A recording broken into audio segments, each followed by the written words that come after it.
Bismillahirrahmanirrahim. Assalamualaikum warahmatullahi wabarakatuh. Perkenalkan, kami dari kelompok 2 Perbankan Syariah 3F yang terdiri dari 4 rekan, yakni Iksan Nawir, Muni Paulus, Nurianti Lukman, dan Viola Aprilia Putri. Saya sendiri selaku pemateri pertama, yaitu Muni Paulus. Kali ini kami akan membahas mengenai materi akad mudharabah dan juga musyarakah. Baiklah, langsung saja ke materi pertama, yaitu pengertian akad mudharabah. Secara etimologis, arti mudharabah adalah berjalan di atas muka bumi dan atau sering dinamakan dengan bepergian. Hal tersebut sesuai dengan Quran Surah An-Nisa ayat 101 yang artinya, dan apabila kamu bepergian di muka bumi, maka tidaklah mengapa kamu mengqasar salat. Adapun rukun mudharabah, yang pertama yaitu pelaku di dalam mudharabah kurang lebih 2 pelaku terlibat, di mana pemilik modal selaku pihak pertama, lalu pelaksana usaha selaku pihak kedua. Yang kedua, objek. Di dalam mudharabah, objek mudharabah modalnya akan diserahkan ke pemilik modal, lalu objek mudharabah kerjanya akan diserahkan ke pelaksana usaha. Kemudian rukun yang ketiga, ada persetujuan. Persetujuan antara pihak pertama dan pihak kedua sepakat untuk saling bekerja sama untuk akad mudharabah. Kemudian yang keempat, nisbah keuntungan. Kedua belah pihak berhak menerima cerminan imbalan. Berikut materi pertama dari saya, pengertian mudharabah dan juga rukun mudharabah. Materi kedua akan dilanjutkan rekan saya, yaitu Viola Aprilia Putri. Assalamualaikum warahmatullahi wabarakatuh. Perkenalkan, nama saya Viola Aprilia Putri selaku pemateri kedua yang akan membawakan materi mengenai pembagian keuntungan dalam mudharabah menurut ulama mazhab. Yang pertama itu menurut Hanafiyah. Dalam mudharabah, keuntungan tidak dinyatakan sah apabila pemilik modal tidak menerima modal awal untuk dijadikan usaha secara utuh.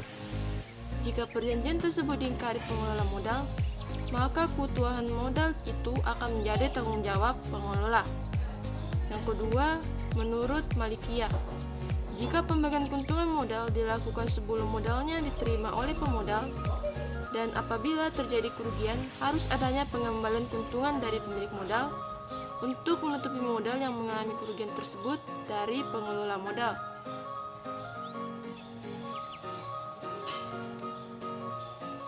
Yang ketiga, menurut Syafi'iyah, keuntungan yang akan dibagi pemilik modal tanpa harus menerima modalnya terlebih dahulu adalah hukumnya sah saja, terkecuali keuntungan yang akan dibagi sebelum terjualnya keseluruhan harta niaganya.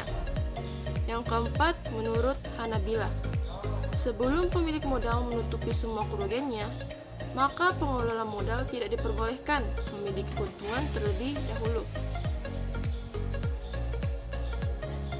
Materi selanjutnya yaitu berakhirnya akad mudharabah.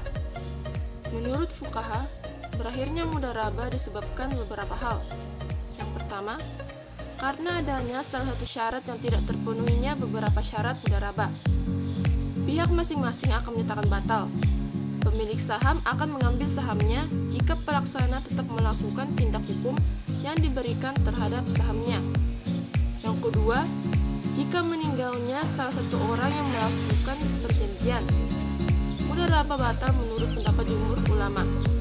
Adapun juga pendapat lain dari ulama fikih yang mengatakan tidak bolehnya diwariskan perjanjian mudharabah.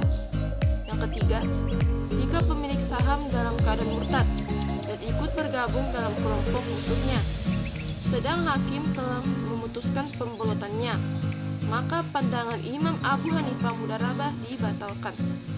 Sekian pembacaan materi dari saya, dan materi selanjutnya akan dibawakan oleh rekan kelompok saya, yaitu Saudari Nurianti Lukman.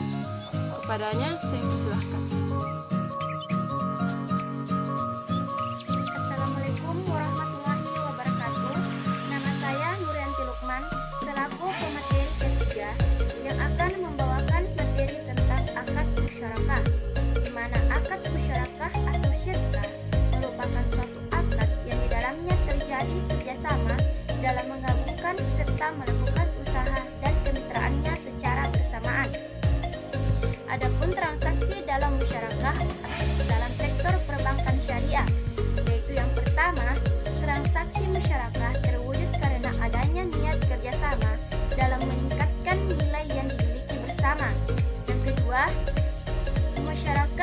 ketiga melibatkan kerjasama antara dua pihak, di mana keduanya memadukan sumber baik yang terwujud dan atau tidak terwujud. Yang ketiga, secara spesifik, pihak yang terlibat dalam memadukan bentuk usaha secara kontribusi, semisal kepemilikan, kewirausahaan, dan lain-lain. Yang keempat, jika dalam proses merangkum semua kombinasi serta bentuk kontribusinya harus menjadikan usaha produknya fleksibel. Itulah materi dari saya. Materi selanjutnya akan dibacakan oleh rekan saya, yaitu Iksan Nawir. Wassalamualaikum warahmatullahi wabarakatuh.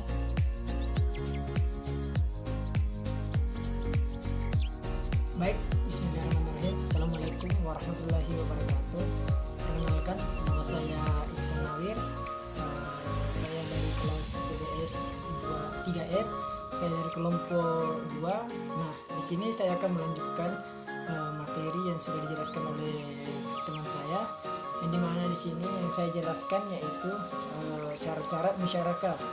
Nah, di dalam kitab Kifayatul Akhyar terdapat 5 syarat, yaitu yang pertama yaitu uang dapat dinilai dari benda, misalnya dirham, rupiah, dan dinar. Yang kedua yaitu jenis harta atau macam-macam harta harus sesuai. Yang ketiga, tercampurnya harta-harta tersebut. Yang keempat, di antara kedua belah pihak dibolehkan menggunakan harta tersebut. Yang terakhir yaitu kerugian harta ditanggung masing-masing. Lanjut ke jenis-jenis musyarakah. Yang pertama, musyarakah pemilikan.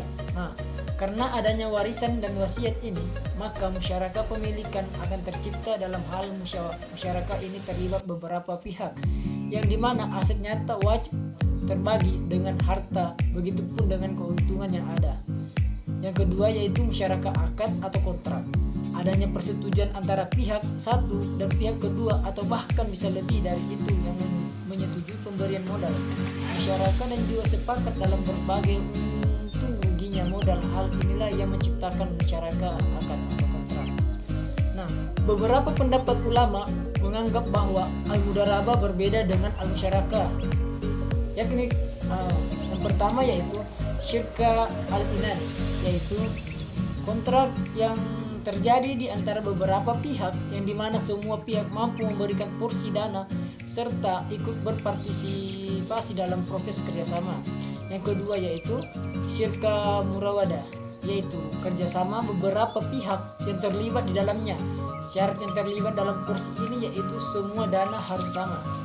Yang ketiga yaitu syirka amal, yaitu keterlibatan kerjasama yang melibatkan beberapa pihak yang memiliki profesi dalam pekerjaan akan diterima bersama-sama.